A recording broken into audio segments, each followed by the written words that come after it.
আমাদের এই যে সাফল্য এটার ভিত তৈরির ক্ষেত্রে একটা বিশেষ অবদান রেখেছিলেন জনাব হাসান শরীফ সাহেব।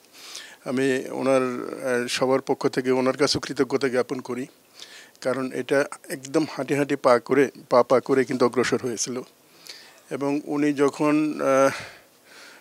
এটার উত্থান যখন ছিল প্রায় ৯৯ লক্ষের কাছাকাছি পৌঁছে গেছিল, এরপরে নানান ধরনের সরকার এবং অন্যান্য জায়গা থেকে এই সাইটের প্রতি আঘাত হওয়ার কারণে এটার অগ্রগতিটা ওভাবে বজায় রাখা সম্ভব হয়নি। এরপরে অনলাইনের আমাদের মুস্তাফিজ সাহেব, আজকে উনি নেই, উনি সম্ভবত থাইল্যান্ডে, তো উনিও এই ধারাটাকে ধরে রাখার চেষ্টা করেছেন। এবং একই সাথে অনলাইনের যারা আছেন সবাই তারা অক্লান্ত পরিশ্রম করেছেন।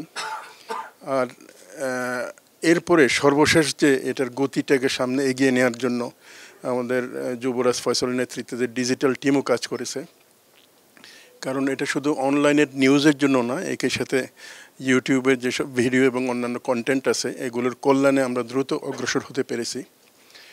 তো আমি আশা করব আপনারা এই যে অগ্রযাত্রাটা, যখন একটা সাইট নিচের দিকে যাওয়ার পর আবার যখন অগ্রযাত্রা করে, এটা কিন্তু অত্যন্ত টেকসই হয়।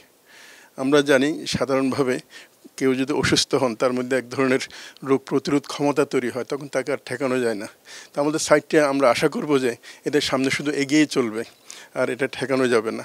এবং এই ক্ষেত্রে শুধুমাত্র আমাদের অনলাইন এবং ডিজিটাল কন্ট্রিবিউশন থাকবে এমনও না, সমন্বিত হবে ইনশাল্লাহ। এখানে সিটি এডিটর সাহেব আছেন, এডিশনাল নিউজ এডিটর সাহেব আছেন।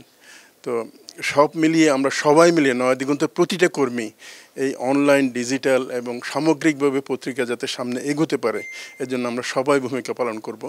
আমি এই কেক কাটার আগে সময় বাড়তে নিয়ে সবার বিরক্তির কারণ হতে চাই না।